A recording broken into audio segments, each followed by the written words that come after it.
because of NTPC outstanding dues, we are facing a shortfall of about 25 to 30% of our power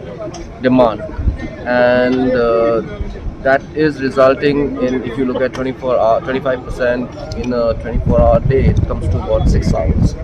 So we are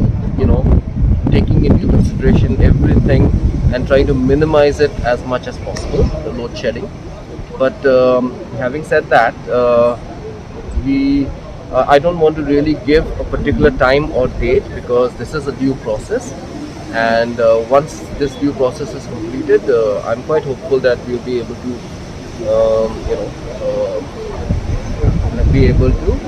get rid of the load shedding